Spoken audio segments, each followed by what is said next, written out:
Heroes, prepare for combat. Yo, this is StyleKrong, back again with another Heroes of the Storm game. Let's just start off this episode by saying sorry for not turning my fan off last video. It was pretty obnoxious. Should be a lot less background noise this time. I'd also like to say, as a disclaimer, I'm really tired right now, so my apologies for not being as energetic as I may have been last video, but I'll try to stay awake here.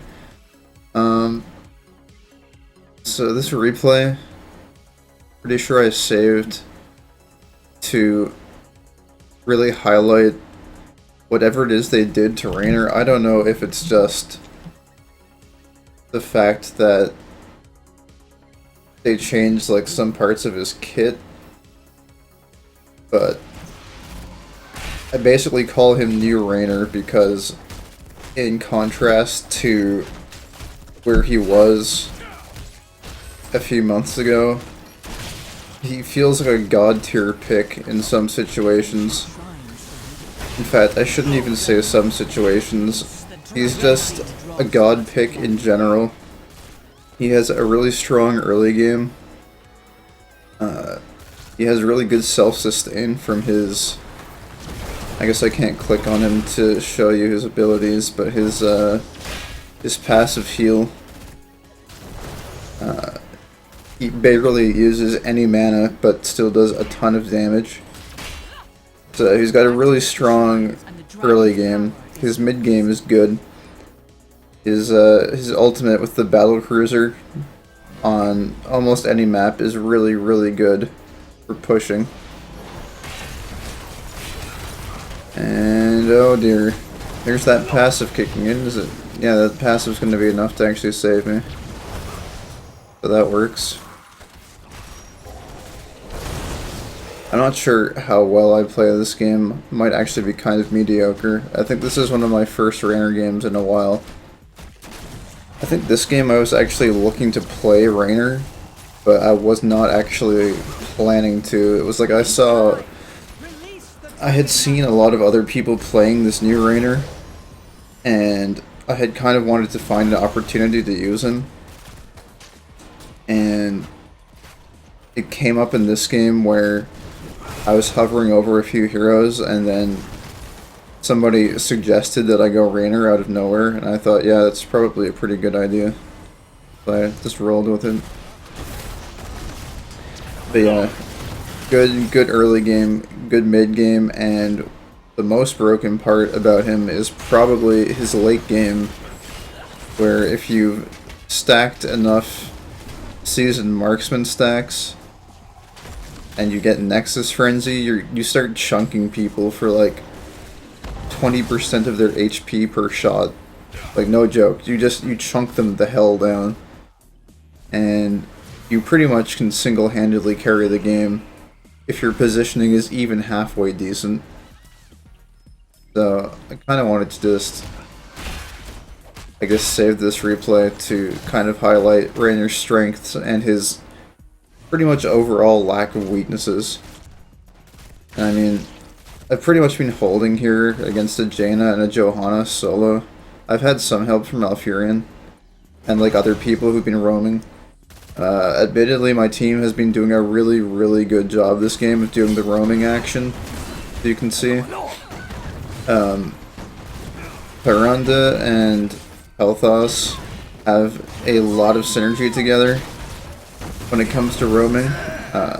They have a lot of synergy that I don't think I even realized they had until I saw this game, where I realized that they both have really strong stun mechanics, and it's two really strong mobile stun mechanics. It's not like Malfurion where you kind of have to make sure that the target is kind of locked down beforehand. Like this, see, he just tried to land a stun there and he was kind of just able to walk out of it.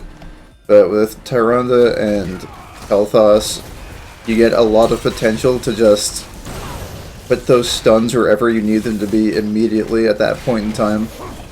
And if one of these two lands a stun, it makes it really, really easy for the other to then land a follow-up stun.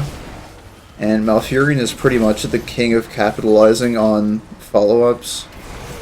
If you land a good stun for Malfurion, it's so easy for him to just land his Entangling Roots perfectly. And that usually guarantees a kill if your Malfurion is on point.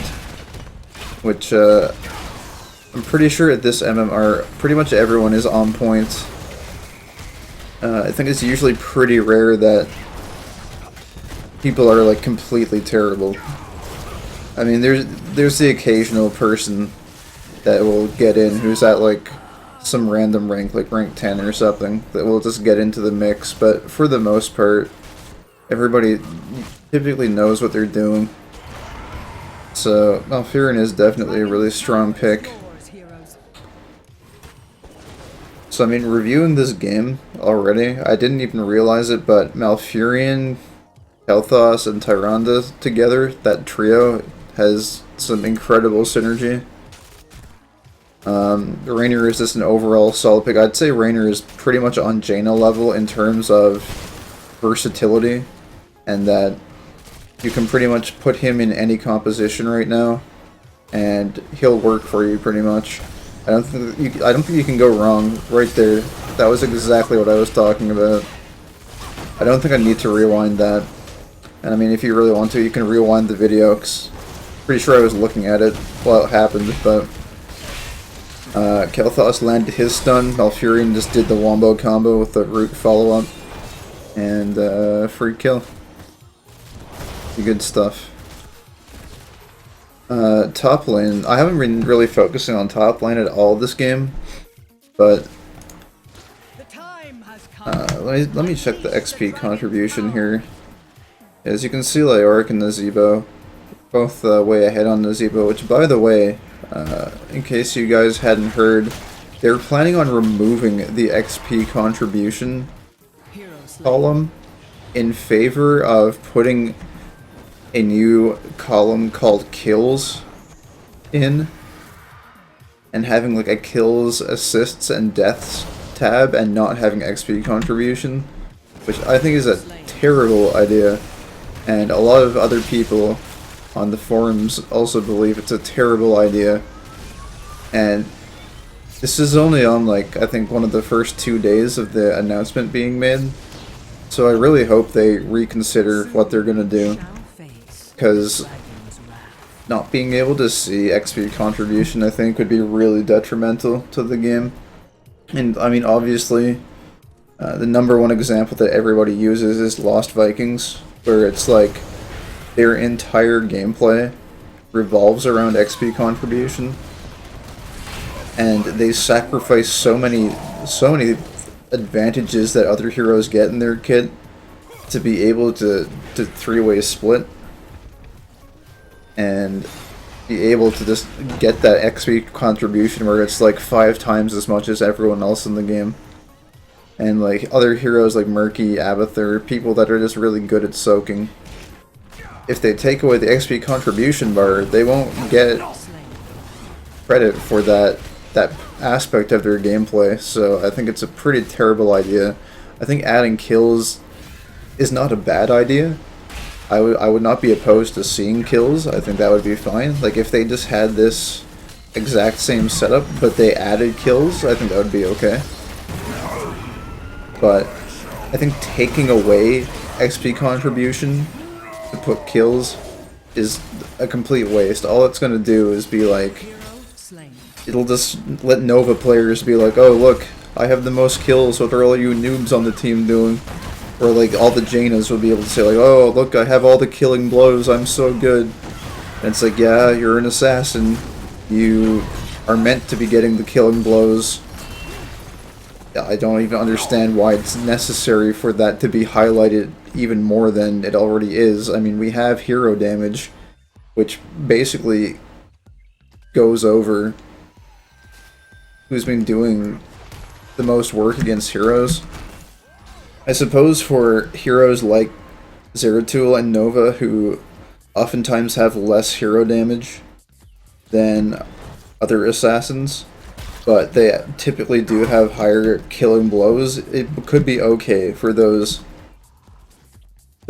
few select heroes, and if anything, I think that assassins, like, they need to make use of this roll tab here. They have healing done for supports, they have damage taken for warriors. If they want to add kills, they should just add it to the roll for assassins to keep track, because that's what an assassin's role is really to deal the burst damage needed to lock out the kills and really secure them. So I think it should go just under the roll tab. I think that would be perfect if they just put a kills tab for assassins under the roll tab. But anyways, I digress. Let's get back to the game. Nazeebo, I think this game opted to go for the Toads build, which is a pretty interesting build. I haven't looked into it that much myself, but I'm pretty sure if you're going to go for Toad build, you'd probably want to run Gathering Power as opposed to Spider Cluster. Spider Cluster is the full meta build, and it's really, really strong, to the point where I think Nazeebo is probably one of the strongest assassins in the game right now, overall. Pretty much always pops hero damage and siege damage in every game. This Nazeebo has been solo laning for a lot of the game. You can see like 0 death or 0 takedown, so that's why his hero damage is so low. But I mean, I say low as a loose term because look, it's already skyrocketing. In just one quick team fight, he's already jumped up to almost first place. Because all he really needs is to throw out one spider cluster, and it forces the entire team to kind of back off. The entire enemy team, that is. Like right here, I have no choice but to run away or take a shit ton of damage. Those are really nice stun by KT. This is an example of a really good KT player.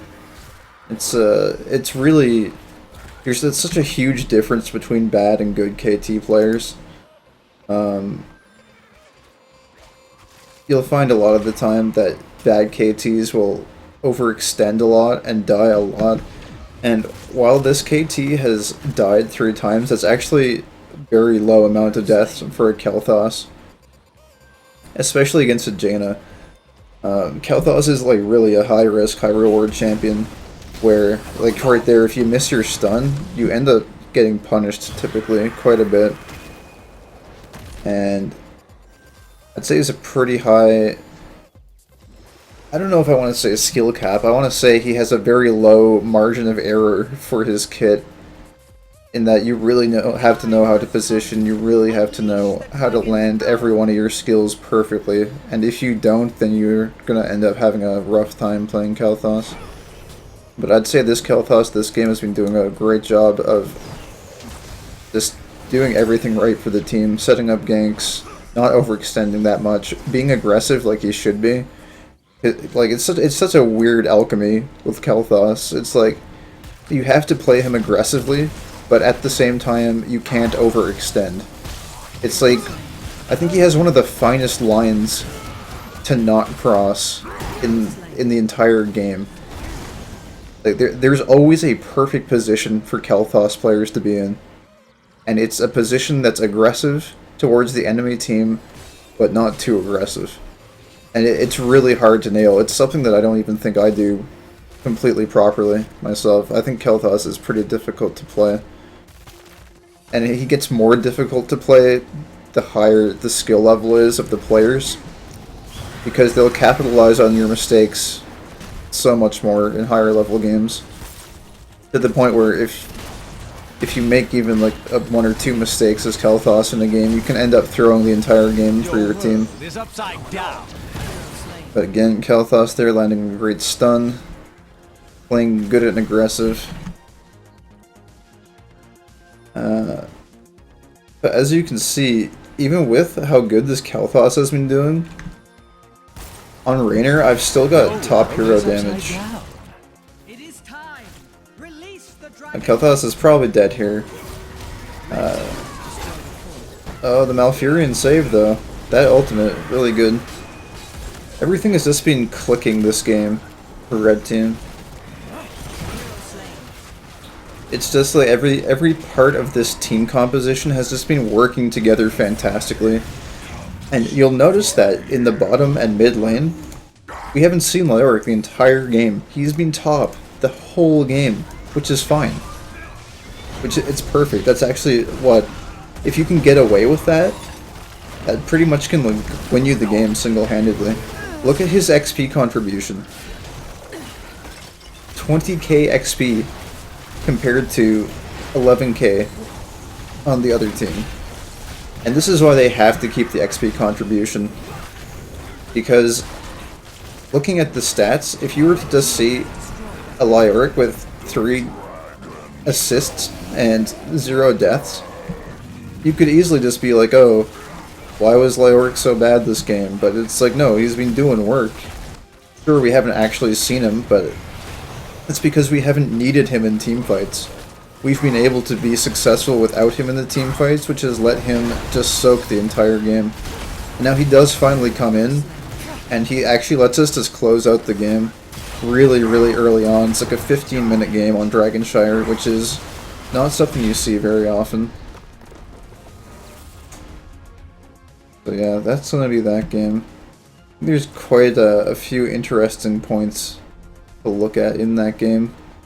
It looks like in the end I didn't actually end up on top of hero damage, which I'm glad, because the Kael'thas played really well that game, so definitely deserves that. I did manage to go the entire game without dying though.